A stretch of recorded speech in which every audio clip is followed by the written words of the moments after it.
Hi friends, ಹೇಗಿದ್ದೀರಾ ಎಲ್ಲರೂ? ಇವತ್ತು ನಾನು ನಿಮ್ಮ ಜೊತೆ ಶೇರ್ ಮಾಡ್ತಿರೋ ಒಂದು ಪಾಯಸ ರೆಸಿಪಿ ಆಯಿತಾ. ಹೆಸರು ಬೇಳೆನಲ್ಲಿ ಒಂದು ವೆರೈಟಿ ಟೇಸ್ಟಲ್ಲಿ ಒಂದು ಪಾಯಸ ಮಾಡೋಣ. ಯಾವಾಗಲೂ ಮಾಡೋ ಥರ ಅಲ್ಲ ಆಯಿತಾ. ಇವತ್ತೊಂದು ವೆರೈಟಿ ಟೇಸ್ಟು ಏನೇನೋ ಆ್ಯಡ್ ಮಾಡಿಬಿಟ್ಟು ಒಂದು ಟ್ರೈ ಮಾಡಿದೆ. ಬಟ್ ಅದು ತುಂಬ ಟೇಸ್ಟಿಯಾಗಿತ್ತು. ಅದಕ್ಕೆ ನನ್ನ ಫ್ರೆಂಡ್ಸಿಗೆ ಇದೊಂದು ಶೇರ್ ಮಾಡೋಣ ಅಂತ ಮಾಡ್ತಾ ಇರೋದು. ಅದಕ್ಕಾಗಿ ನಾನು ಪ್ಯಾನ್ ಬಿಸಿಯಾಗಲಿಕ್ಕೆ ಇಟ್ಟಿದ್ದೆ. ಪ್ಯಾನ್ ಬಿಸಿ ಆಯಿತು. ಇದರಲ್ಲಿ ನಾನು 1 ಕಪ್ಪು ಹೆಸರು ಬೇಳೆ ಹಾಕ್ತಾಯಿದ್ದೀನಿ. ಹೆಸರು ಬೇಳೆ ಹಾಕ್ಬಿಟ್ಟು ಇದು ಚೆನ್ನಾಗಿ ಫ್ರೈ ಮಾಡ್ಕೋಬೇಕು. ನಾನೊಂದು ಡೌಟಲ್ಲಿ ಹಾಕ್ಕೊಳ್ತಾ ಇದ್ದೆ ಜಾಸ್ತಿ ಆಗುತ್ತೋ ಇಲ್ವೋ ಅಂತ.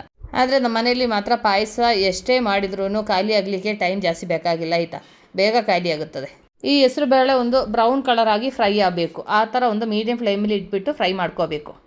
ಈಗ ನೋಡಿ, ಅದು ಚೆನ್ನಾಗಿ ಫ್ರೈ ಆಗಿದೆ. ಈ ಒಂದು ಅಳತೆಯಲ್ಲಿ ಫ್ರೈ ಆಗಬೇಕು. ನಾನು ಇನ್ನೊಂದು ಸ್ಟವ್ ಆಫ್ ಮಾಡಿಬಿಟ್ಟು ಇದು ತಣ್ಣಗಾದ್ಮೇಲೆ ನಾನಿದು ತೊಳ್ಕೊಂಬರ್ತೀನಿ. ಈಗ ನೋಡಿ, ಅದು ಚೆನ್ನಾಗಿ ತೊಳ್ಕೊಂಬಂದಿದ್ದೀನಿ. ಕುಕ್ಕರಲ್ಲೇ ಹಾಕ್ಕೊಂಡಿದ್ದೀನಿ ಆಯಿತಾ.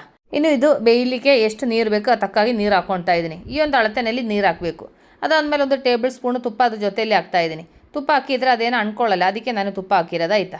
ಇನ್ನು ಒಂದು 2 ವಿಸಿಲ್ ಹಾಕ್ಸ್ಬಿಟ್ಟು ಬೇಯಿಸ್ಕೊಳ್ಳೋಣ. ಅದು ಅಲ್ಲಿ ಬೇಯ್ತಿರೋ ಟೈಮಲ್ಲಿ ನಾನು ಇನ್ನೊಂದು ಪ್ಯಾನಲ್ಲಿ 2 ಟೇಬಲ್ ಸ್ಪೂನ್ ಅಷ್ಟು ತುಪ್ಪ ಹಾಕ್ಬಿಟ್ಟು ಒಂದು 3 ಕ್ಯಾರೆಟ್ ತುರಿದಿರೋದು ಆಯಿತಾ.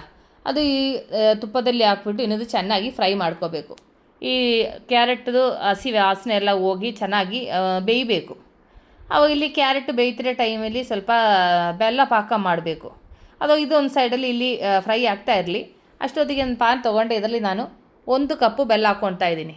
ಬೆಲ್ಲ ನಿಮಗೆ ಎಷ್ಟು ಸ್ವೀಟ್ ಬೇಕೋ ತಕ್ಕಾಗಿ ಹಾಕ್ಕೋಬೇಕು. ನಾನೀಗ 1 ಕಪ್ ಹಾಕ್ಕೊಳ್ತಾ ಇದ್ದೀನಿ. ಮತ್ತು ನನಗೆ ಸ್ವೀಟು ಸಾಕಾಗಿಲ್ಲ ಅಂದರೆ ಮತ್ತೆ ನಾನು ಈ ಥರ ಬಿಸಿ ಮಾಡಿಬಿಟ್ಟು ಹಾಕ್ಕೊಳ್ತೀನಿ ಆಯಿತಾ. ಅವಾಗ ಇದು ಬಿಸಿ ಮಾಡೋಕ್ಕೆ ಇಡ್ತೀನಿ. ಅದಾದಮೇಲೆ ನಾನು ಈ ಕಡೆ ಕ್ಯಾರೆಟ್ ಫ್ರೈ ಆಗ್ಲಿಕ್ಕೆ ಬಿಟ್ಟಿದ್ವಲ್ಲ, ಅದು ನೋಡಿ ಚೆನ್ನಾಗಿ ಸಾಫ್ಟಾಗಿ ಚೆನ್ನಾಗಿ ಫ್ರೈ ಆಗಿದೆ. ಅವಾಗ ಕ್ಯಾರೆಟು ಚೆನ್ನಾಗಿ ಬೆಂದೈತೆ. ನಾನಿದು ಸ್ಟವ್ ಆಫ್ ಮಾಡ್ಕೊಳ್ತೀನಿ. ಸ್ಟವ್ ಆಫ್ ಮಾಡಿದ ಮೇಲೆ ಬೆಲ್ಲ ಪಾಕ ಮಾಡ್ಲಿಕ್ಕೆ ಇಟ್ಟಿದ್ವಲ್ಲ, ಅದು ರೆಡಿ ಆಯಿತು. ಅದಕ್ಕೆ ನಾನು ಈ ಥರ ಸೋರಿಸ್ಬಿಟ್ಟು ಇನ್ನೊಂದು ಪಾತ್ರೆ ಒಳಗಡೆ ಹಾಕ್ಕೊಂಡಿದ್ದೀನಿ. ಯಾಕೆಂದರೆ ಒಂದು ದೊಡ್ಡ ಪಾತ್ರದಲ್ಲಿ ಹಾಕಿರೋದು ಅಂದರೆ ಎಲ್ಲ ಒಟ್ಟಿಗೆ ಮಿಕ್ಸ್ ಮಾಡಿಕೊಂಡು ತಿರ್ಗ್ಸೋಕ್ಕೆ ಈಸಿ ಆಗುತ್ತಲ್ಲ ಅಂತ ನಾನು ದೊಡ್ಡ ಪಾತ್ರೆ ತೊಗೊಂಡಿರೋದು ಆಯಿತಾ. ಇದು ನನಗೆ ಬೆಲ್ಲ ಇದು ಸಾಕಾಗಲ್ಲ ಅಂದ್ಕೊಳ್ತೀನಿ. ಇನ್ನೂ ಸ್ವಲ್ಪ ಬಿಸಿ ಮಾಡಿ ತೊಗೋಬೇಕಾಗುತ್ತದೆ. ಇನ್ನು ಇದ್ರ ಜೊತೆಯಲ್ಲಿ ಬೇಯಿಸಿ ಇಟ್ಟಿರೋ ಬೇಳೆ, ಅದಾದಮೇಲೆ ಕ್ಯಾರೆಟು ಅದೆಲ್ಲ ಮಿಕ್ಸ್ ಮಾಡ್ಕೋಬೇಕು. ಬೇಳೆ ಬೆಂದೈತೆ ಅಂತ ನೋಡೋಣ. ಬೇಳೆ ಅದು ಕುಕ್ಕರ್ 2 ವಿಸಿಲ್ ಹಾಕ್ಸ್ಬಿಟ್ಟು ಬೇಯಿಸೋಕೆ ಇಟ್ಟಿದೆ. ನೋಡಿ, ಅದು ಏರೆಲ್ಲ ಹೋಗಿ ಚೆನ್ನಾಗಿ ಬೆಂದೈತೆ. ತುಪ್ಪ ಹಾಕಿರೋದ್ರಿಂದ ಎಲ್ಲೂ ಅಂಟ್ಕೊಂಡಿಲ್ಲ, ಎಲ್ಲ ಸಪ್ರೇಟಾಗಿ ಇದೆ. ಅದಾದಮೇಲೆ ಈ ಬೇಯಿಸಿರೋದು ಈ ಪಾಕ ಒಳಗಡೆ ಹಾಕ್ಕೊಳ್ಳೋಣ. ಈ ಪಾಕದೊಳಗಡೆ ಹಾಕ್ಬಿಟ್ಟು ಅದು ಚೆನ್ನಾಗಿ ಒಂದ್ಸರಿ ಮಿಕ್ಸ್ ಮಾಡ್ಕೊಳ್ಳೋಣ. ನೋಡಿ, ನನಗಿನ್ನೂ ಸ್ವಲ್ಪ ಬೆಲ್ಲ ಪಾಕ ಮಾಡಬೇಕಾಗುತ್ತದೆ. ಅದಾದಮೇಲೆ ಇದ್ರ ಜೊತೆಯಲ್ಲಿ ಫ್ರೈ ಮಾಡ್ಕೊಂಡಿರೋ ಕ್ಯಾರೆಟ್ ಇದೆಯಲ್ಲ, ಅದು ಇದ್ರ ಜೊತೆಯಲ್ಲಿ ಹಾಕ್ಕೊಳ್ಳೋಣ.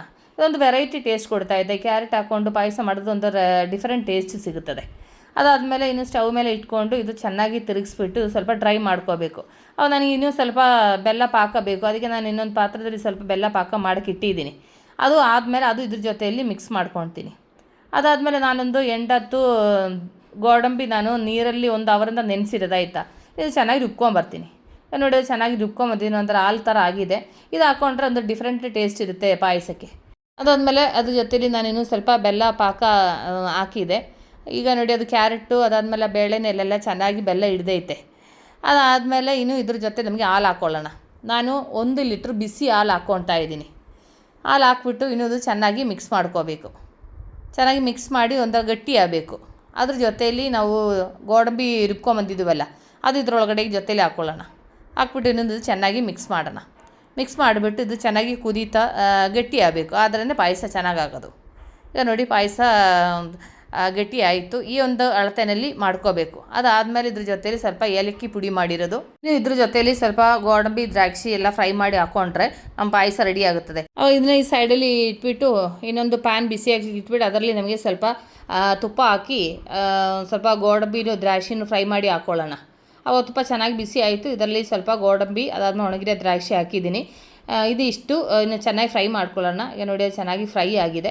ಇನ್ನು ಇದು ನಮಗೆ ಪಾಯಸ ಒಳಗಡೆ ಹಾಕ್ಕೊಂಡು ಮಿಕ್ಸ್ ಮಾಡಿದರೆ ಹೆಸರುಬೇಳೆ ಪಾಯಸ ರೆಡಿ ಆಗುತ್ತದೆ. ನಮಗೆ ಇದು ಪಾಯಸ ಜೊತೆಯಲ್ಲಿ ಹಾಕ್ಕೊಳ್ಳೋಣ. ಹಾಕ್ಬಿಟ್ಟು ಇದು ಚೆನ್ನಾಗಿ ಒಂದ್ಸರಿ ಮಿಕ್ಸ್ ಮಾಡ್ಕೊಳ್ಳೋಣ. ನೋಡಿ, ನಮ್ಮದು ಪಾಯಸ ರೆಡಿಯಾಗಿದೆ. ಇನ್ನು ನನಗೆ ವೆಯ್ಟ್ ಮಾಡೋಕ್ಕಾಗಲ್ಲ ಆಯಿತಾ. ಯಾಕೆಂದರೆ ಇದು ಸ್ಮೆಲ್ಲಲ್ಲಿ ಇಲ್ಲಿ ನಿಂತ್ಕೊಳ್ಳೋಕ್ಕಾಗ್ತಾ ಇಲ್ಲ. ಯಾಕೆಂದರೆ ಆ ಬೇಳೆ ಅದಾದಮೇಲೆ ಕ್ಯಾರೆಟು ಎಲ್ಲ ಜೊತೆಯಲ್ಲಿ ಹಾಕಿ ಮಾಡಿರೋ ಪಾಯಸ ಅಲ್ವಾ. ಎಷ್ಟು ಗಟ್ಟಿಯಾಗಿದೆ ಹೇಗಿದೆ ಅಂತ ನೋಡಿ, ಸೂಪರಾಗಿದೆ ಪಾಯಸ. ಅವಾಗ ನನಗಿನ ಟೈಮ್ ವೇಸ್ಟ್ ಮಾಡೋಕ್ಕಾಗಲ್ಲ, ಸ್ವಲ್ಪ ಟೇಸ್ಟ್ ಮಾಡಬೇಕು. ಅದಕ್ಕೆ ನಾನೊಂದು ಗ್ಲಾಸದೊಂದು ಕಪ್ ತೊಗೊಂಡಿದ್ದೀನಿ. ಇನ್ನು ಇದರಲ್ಲಿ ಸ್ವಲ್ಪ ಹಾಕ್ಬಿಟ್ಟು ಇದ್ರ ಟೇಸ್ಟ್ ಹೇಗಿದೆ ಅಂತ ನೋಡೋಣ. ಆ್ಯಕ್ಚುಲಿ ಇದು ತುಂಬ ಬಿಸಿಯಾಗಿದೆ, ಆದ್ರೂ ವೆಯ್ಟ್ ಮಾಡೋಕ್ಕಾಗಲ್ಲ, ಬಿಸಿ ಹೋಗಲಿ ಅಂದೆಲ್ಲ ವೆಯ್ಟ್ ಮಾಡೋಕ್ಕೆ ಟೈಮ್ ಇಲ್ಲ ಆಯಿತಾ. ಅದಕ್ಕೆ ಇದ್ರದ್ದು ಟೇಸ್ಟ್ ನೋಡೋಣ ಹೇಗಿದೆ ಏನೋ ಅಂತ ನೋಡೋಣ. ಯಾಕೆ ತುಂಬ ಟೇಸ್ಟಿಯಾಗಿರುತ್ತೆ, ಯಾಕೆಂದರೆ ಇದರಲ್ಲಿ ನಾವು ಹಾಕಿರೋ ಐಟಮ್ ಮಾತ್ರ ಅಲ್ವಾ, ಅದ್ರ ಜೊತೆಲಿ ಕ್ಯಾರೆಟ್ ಎಲ್ಲ ಮಿಕ್ಸ್ ಮಾಡಿದ್ದೀನಲ್ಲ, ಅದರಿಂದ ಒಂದು ವೆರೈಟಿ ಟೇಸ್ಟ್ ಸಿಗುತ್ತದೆ. ಫ್ರೆಂಡ್ಸ್, ನೀವು ಇದುವರೆಗೂ ಈ ಥರದ್ದು ಪಾಯಸ ಟ್ರೈ ಮಾಡಿಲ್ಲ ಅಂದರೆ ಇದೊಂದು ಟ್ರೈ ಮಾಡಿ ನೋಡಿ, ತುಂಬ ಟೇಸ್ಟಿಯಾಗಿರುತ್ತೆ, ಮಕ್ಕಳಿಗೆಲ್ಲ ತುಂಬ ಇಷ್ಟ ಆಗುತ್ತದೆ. ನಮ್ಮನೆಯಲ್ಲಿ ನನ್ನ ಚಿಕ್ಕವನಿಗೆ ಈ ಪಾಯಸ ಅಂದರೆ ತುಂಬ ಇಷ್ಟ ಆಯಿತಾ. ಅವನು ಹೆಸರುಬೇಳೆ ಪಾಯಸ ಅಂದರೆ ತುಂಬ ಇಷ್ಟಪಟ್ಟು ಕುಡಿತಾನೆ. ಇವತ್ತೊಂದು ಸ್ಕೂಲಿಂದ ಬರೋ ತುಂಬ ಖುಷಿ ಆಗುತ್ತೆ ಅವನಿಗೆ. ತುಂಬ ಟೇಸ್ಟಿ ಆದಂಥ ಪಾಯಸ. ಫ್ರೆಂಡ್ಸ್, ಅವ ಮಿಸ್ ಮಾಡಿದ್ರೆ ಟ್ರೈ ಮಾಡಿ ನೋಡಿ. ನೀವು ಪಾಯಸ ಮಾಡಿ ಇಟ್ಟರೆ ಸಾಕು, ಮಕ್ಕಳು ಖಾಲಿ ಮಾಡ್ತಾರೆ. ನಾನು ಈ ವಿಡಿಯೋಲಿ ವೈಂಡ್ ಅಪ್ ಮಾಡ್ತಾ ಇದ್ದೀನಿ. ನೆಕ್ಸ್ಟ್ ನಾವು ಹೊಸ ವಿಡಿಯೋಗೆ ಸಿಗೋ ತನಕ take care, bye, see you.